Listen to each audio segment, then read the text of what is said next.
going to talk to us. Amen. That's right. I believe God is going to talk to us tonight. I couldn't shake the scriptures that was chosen for the theme for this assembly this year. They're found in the book of Luke. So if you have your Bibles, let's turn there tonight. In Luke chapter number 2. I don't know what's already been preached. I don't know what will be preached the rest of the week. I know what's burned into my heart tonight. Amen. And I'm going to do my best to deliver that tonight to you. And believe God to challenge our hearts. Amen. Help us to climb up a little higher. Amen. And get locked in to doing what God has called us to do in such a time as this. Amen. I believe the Apostle Paul said it like this. He said, now it is high time that you awaken out of your sleep. Amen. The other writer declared that it's time redeeming the time, for the days are evil. Amen. I know in which hour we're living. I see, amen, all the signs that's taking place. It should be an exciting time for the people of God. Amen. But I believe God's going to talk to us. Out of the book of St. Luke's Gospel tonight, chapter number 2, we'll pick up reading in verse number 40. Luke's Gospel, chapter 2, in verse number 40. The Bible said, and the child grew and waxed strong in spirit, filled with wisdom, and the grace of God was upon him. Now his parents went to Jerusalem every year at the feast of the Passover.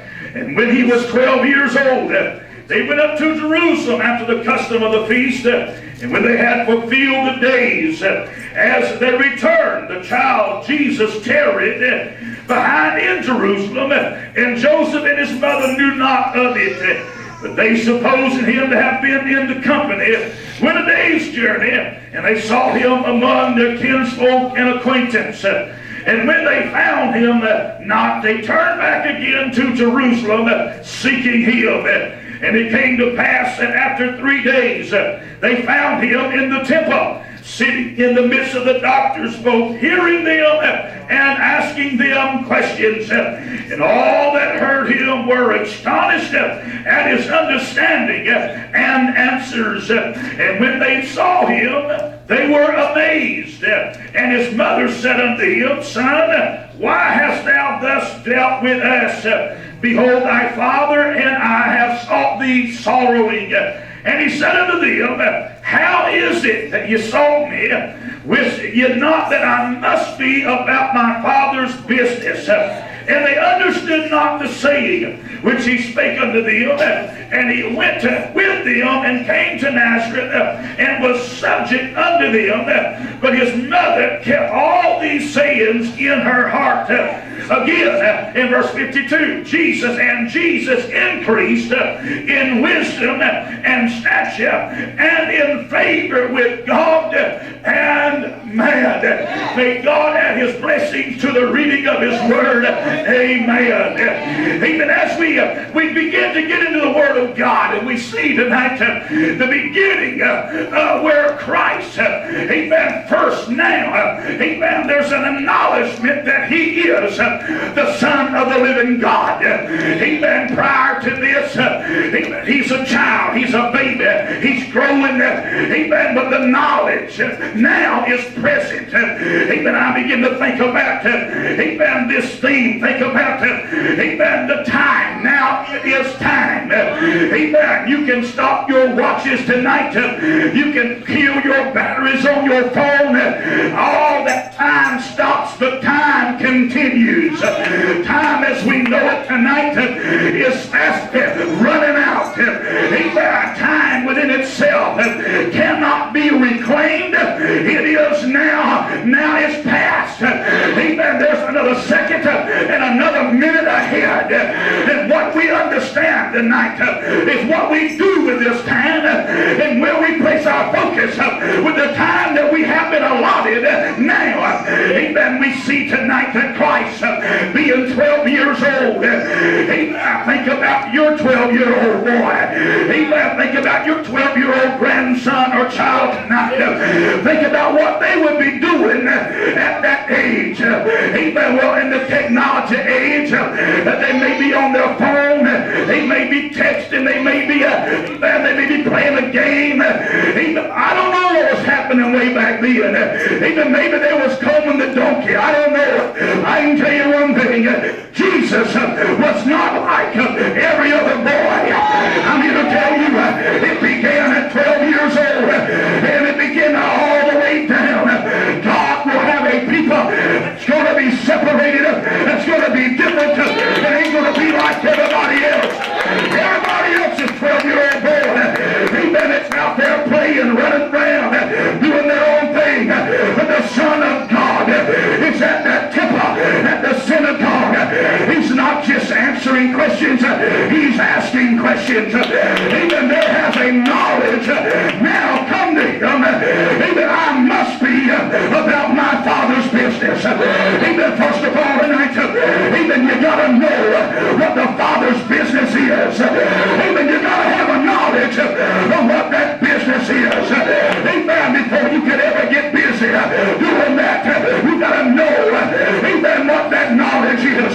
What is God and his business in 2018? Amen. What is the business of God? I can tell you tonight, it's not maintaining a church. It's not maintaining a building. Amen. But there's a calling. There's a working. There's a moving. Amen. That we've got to go into and understand this is the will of God for such a time as this. And we don't get in that wheel, we're going to miss out on the very blessing and the very revival and the very kind of movement of the Spirit of Almighty God. Amen. We've got to come to the knowledge. Amen. This is the will of God for now. Hallelujah. Amen. That's right. I may be just 40 years old. Amen. I can tell you something tonight. Amen. I've been around the church a long time. Amen. Been preaching this gospel for about 27, 28 years. I've seen what's come to the church. I've seen what's happened to the church. And I tell you, there's a generation that's come up among us that does not know the will of God. Amen. I'll tell you, at 12 years old, what I was doing, at 12 years old, I was in a pulpit preaching this gospel. That's what I was doing when I was 12 years old. What I've been doing ever since then, amen, is proclaiming Jesus Christ, King of Kings, Lord of Lords. Amen, thinking every year, this could be the year that should the Lord return. Amen, this could be the year. Amen, but all listen, folks, there came a time in the life of Christ, he acknowledged, I must be about my Father's business. It wasn't down there in the cabinet shop with Joseph. It wasn't across town. Amen. Painting on somebody's wall. Amen. No, sir. It was right there. Amen. Where he acknowledged who he is, what he is, and what he must be doing. We cannot afford to lose our identity of who we are tonight. Let's realize again who we are. We are the children of Almighty God. We are the chosen people. We're part of that royal priesthood. A holy people that's been called out, separated for the purpose and sole purpose of this entire movement. That God wants to turn our world upside down. Can somebody praise him in this house? He came to the knowledge of what the will of the Father was. It was not the will of the Father, amen, to just drag around with Joseph and Mary, to tag along with them. Amen. Sure, he loved them as earthly parents, but there was a deeper calling. There was a deeper acknowledgement, amen, that drove him into obedience. Amen. That 12-year-old Son of God, listening, speaking, answering questions, asking questions, acknowledge, amen, I must be right here.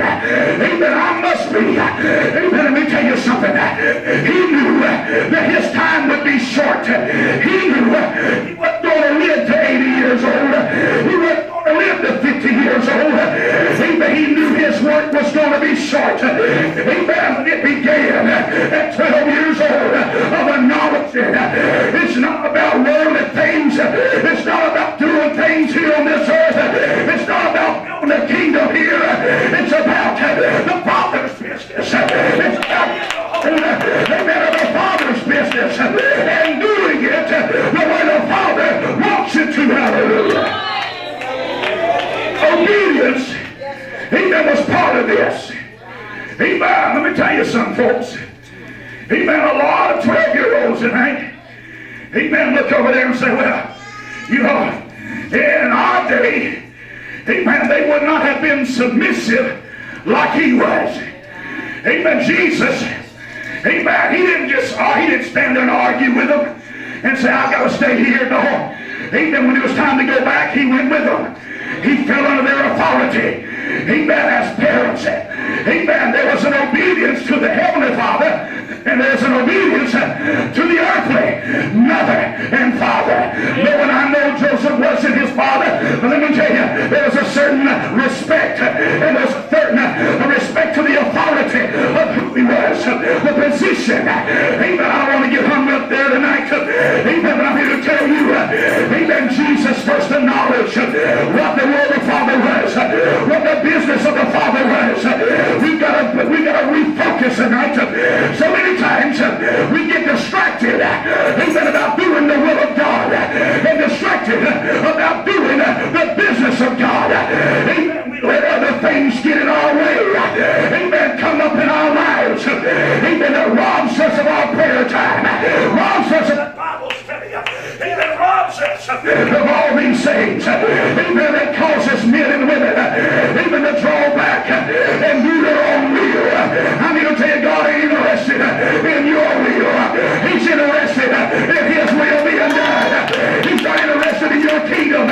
He's interested in his kingdom. Amen. Being accomplished, being worked, amen, being built, amen, the way he designed and desired it to be. Knowing the business, then obeying the business, amen, and then not becoming distracted during the business. Amen. I'm going to tell you, there's a lot of things that's catching the eye of the church, that's dragging that church in that world. Your place ain't in that world. Jesus realized when he was about to leave here, saints, he prayed to the Father, and he said, Father, amen, listen, they are not of this world, but they are in this world, and I pray that you will keep them from the evil that's in this world. Amen. It's the desire of Christ that the church, amen, not be entangled with that affair of that world and the affairs of this life and the business of this life. Everything men build will crumble there. Amen. But what God will build, Jesus said, amen, I'm going to build a church, and if I build this church upon this rock, I'll build it upon this rock. I'll establish it upon this rock. It will be founded, and the gates of hell shall not prevail against it. I'm telling somebody tonight, it's our time that we acknowledge what the business of God is. It's not fleshly, it's not worldly, but it's holy, it's reverent, amen, it's obedience, it's righteousness unto Almighty God. Somebody raise your hand and praise him in this house tonight. Hallelujah. You cannot know the business of God in your flesh. You cannot do the business of God in your flesh. Amen. As Samuel was called out, amen, said, go get your horn and fill it with oil. Amen. The Spirit of God came on Samuel. He came down to Jesse's house, and there he found Jesse, and he found some boys. Amen. Some strong boys, some big boys. Amen. And when Samuel looked over there, he said, surely he's going to be the one that's going to be anointed. Amen. Oh no. Amen. God said, I didn't choose him. Amen. He called another, and God said, I choose him. And then all of a sudden God told Samuel, amen, listen, man looks on the outward, but it's God that looks on the inward heart of man. Amen. What Samuel was looking at was the stature of that man, the broadness of that man, the power of the flesh. I can tell you what the power of the flesh did.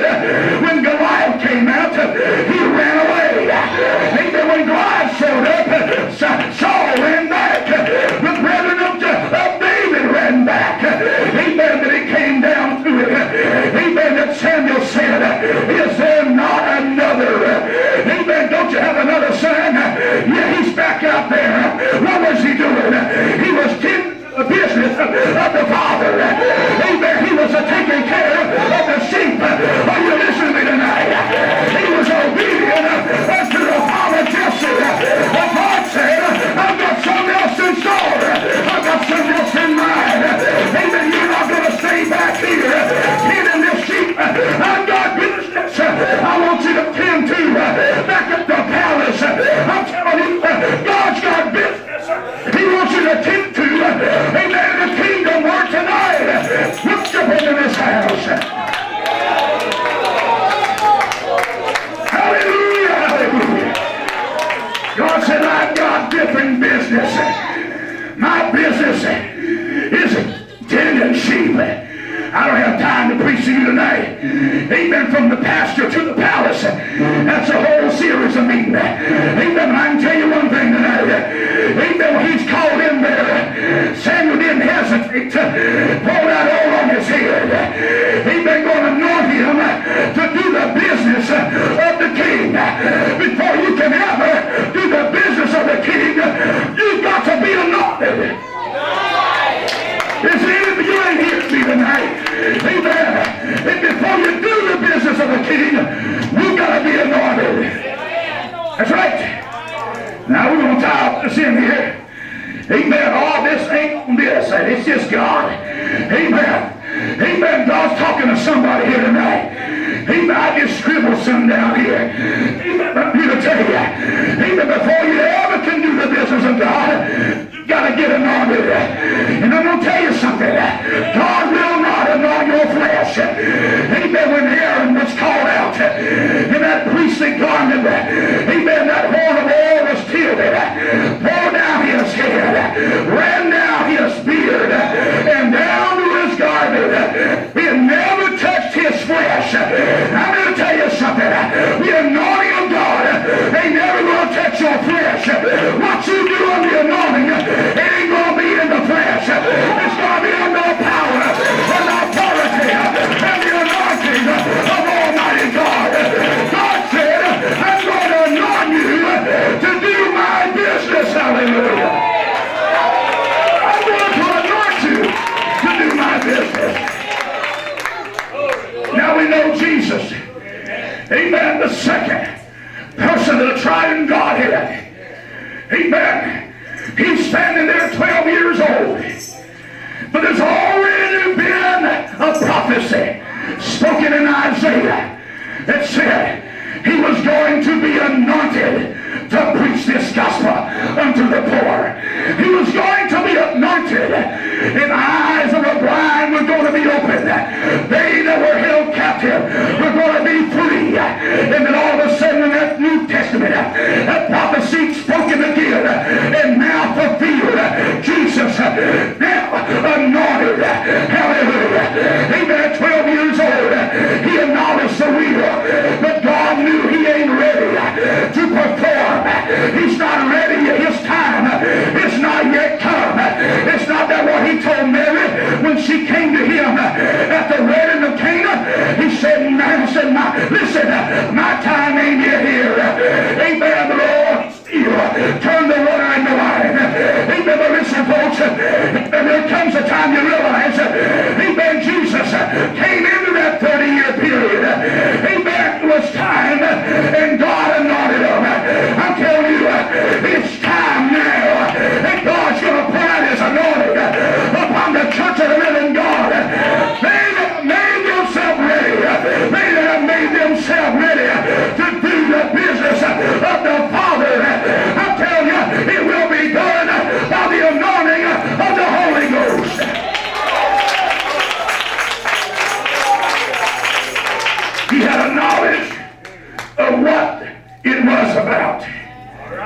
And David was called out, anointed. But it was several years later before he climbed up on that throne. Amen. But it wasn't too long later. He came out there in that battle. Amen. He brought some cheese and maybe some bread. He came out there. Amen. See the well-beings of his brethren. And they said, oh, we know the naughtiness of your heart. We know the real reason you're out here. He said, the real reason I'm here, amen, is for you. But when he began to hear the cursing, amen, all the blasphemy against the God of Israel, something rose up in the heart of David. I'll tell you what it was. It was the business of the Father. It wasn't out there tending sheep. No, sir. There came an anointing on him, and it slew a bear, and it slew a lion. Amen. But hey, now, amen, there's a whole different story here. The business of the Father was, amen, he was not going to let his people go into bondage right then. And David was going to be the one, amen, that turned the situation around because he was present, willing to do the business of the Father. He had been anointed to do the business of the Father. He came out there, amen, old Goliath is breathing his threats, and David, amen, breathed his threats. Oh, let me tell you something. David realized nothing that Saul had was going to be good enough to work. I haven't proved this armor. I can't wear it, I'm not going to wear it. But I know what works. Let me tell you something tonight. Even I know what works. It's the anointing. If we're going to accomplish the will of Father now, it's the anointing that's going to break and destroy the yoke. It's the anointing that's going to break and destroy the bondage of the dope addict, the alcoholic, the prostitute, the demon possessed. I'm telling you, it's the anointing that's going to deliver the witchcraft, the witch doctors. I'm telling somebody tonight, it's the anointing of the Holy Ghost that God's going to give to the church, amen, to accomplish his end-time purpose and his end-time work in this hour. Hallelujah. God said, I've got a different reason for you. I've got a calling for you. And he said that anointing is going to make the difference. I can tell you, old preacher years ago said, he said he hurt his knee. He said that thing swelled up real big. He said, but listen, one knee was bigger than the other. He said, but bigger ain't better. Let me tell you something. Amen. There may be some big churches out there tonight, but just because they're big don't mean they're better. We need an anointing. We don't need flesh-driven churches. We don't need worldly-driven churches. We need anointed-filled churches. We need anointed-filled preachers. We need anointed-filled saints of God that'll look at them in the eye and not back down. But in the name of Jesus, we want to get victory. We want to cross all over. We want to accomplish the will and the work and the business of the Father. Somebody clap your hands in the Lord tonight. Hallelujah.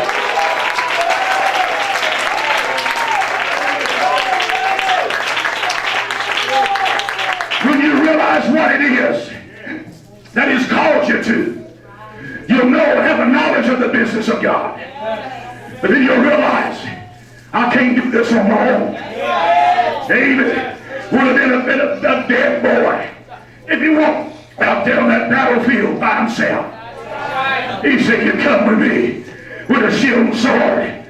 I come against you in the name of the Lord.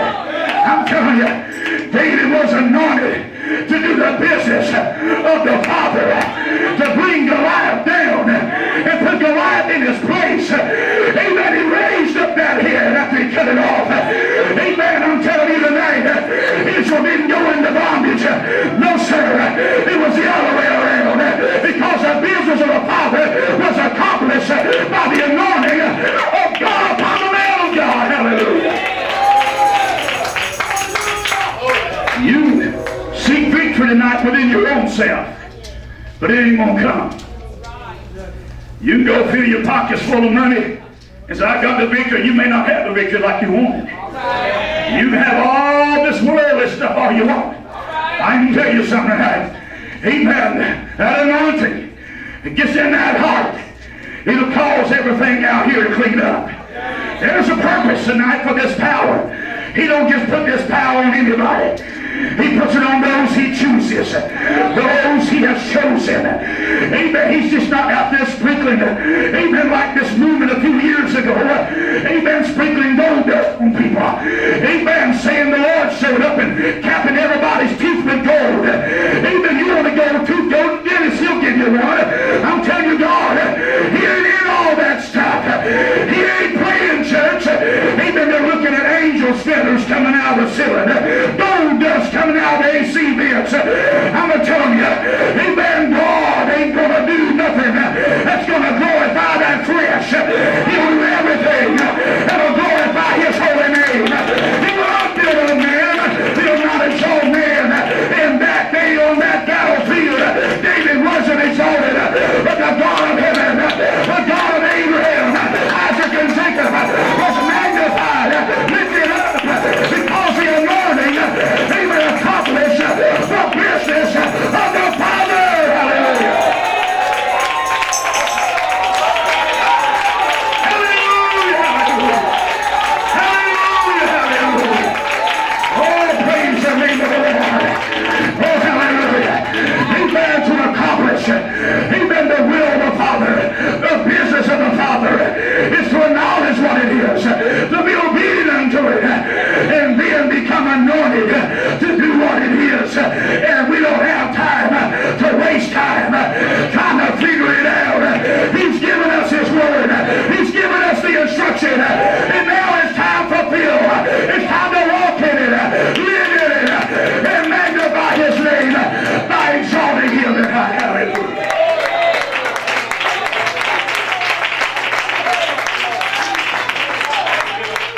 God was not through with David, and neither is he through with the church tonight. He called that church out. We look back throughout the years, and I've heard people say, oh, I wish I could have lived in so-and-so's day.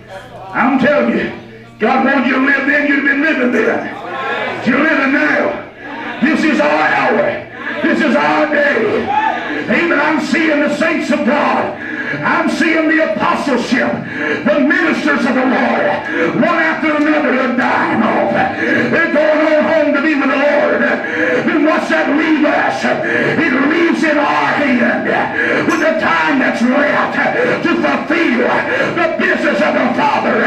Amen. It's some big shoes to fill. I can tell you, amen, I'm willing to step in their shoes, and I'm willing to preach heaven sweet, hell hot. I'm here to tell you, I'm willing to preach the holiness of God, the standards of righteousness, and not back down, even because the world says so. It may hair-lick the devil, but we're going to preach it. We're going to live it. And we're going to fulfill the business of the Father. Not through hands of flesh, but through the Spirit of Almighty God. And Jesus came up out of that wilderness of 40 days. Amen. That devil's there tempting him. I can tell you one thing. Amen. When John said, behold the Lamb of God that cometh to take away the sin of the world, John looked over there and said, amen, after Jesus said, baptize me, he said, I'm not worthy to stoop down and latch the latchets of your sandals, of your shoes. Amen, but he said, baptize me, that the prophecy of the word not be fulfilled, which was spoken by the prophets. Amen, when Jesus waited out there, he didn't wait out there on his own. Heaven rolled back like a scroll, and the Father spoke, this is my beloved Son, in whom I'm well pleased. And then the Holy Ghost came in like the forehead of a dove, lying upon him. I'm telling somebody, at 12 years old, he acknowledged what it was. And at 30 years old, hallelujah, he's ready now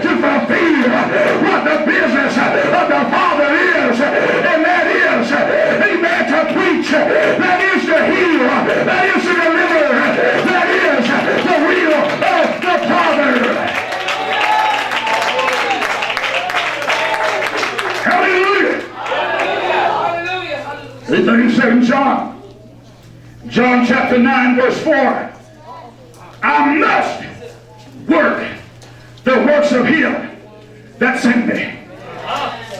While it is day, night cometh when no man can work. You know, back then, they'd have, a couple million candlelight power flashlights like we got today.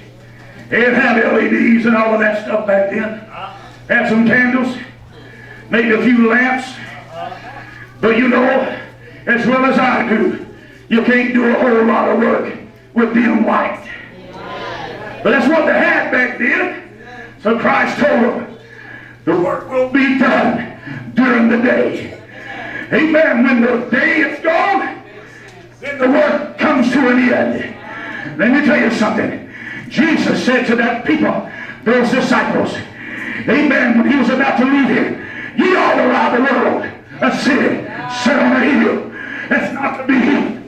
He told them, hey, you're not to take that candlestick, put it under a bushel. You're not to put it in and hide under a bed. But it goes on a candlestick that the world can see with the Holy Ghost, the Spirit of Almighty God. When the Bible said, amen, this same Spirit that raised Jesus up, amen, is going to quicken all our bodies. It's coming a transformation. This corruptible is going to flip incorruption. I'm going to tell somebody tonight, there's a transformation that's going to take place. But when it comes to the church, the light's going to be taken. It's going to be dark in this world. And great tribulation, as man has never seen it more. It's the face of this earth. What he's saying is, while it is day, while there is light, while there is a church that's shining bright, there's a work to be done. When that church is taken, the light's gone. Amen. It will be dark. Let me tell somebody, ain't it time for now? You need to be the light that he's given you tonight. Hallelujah.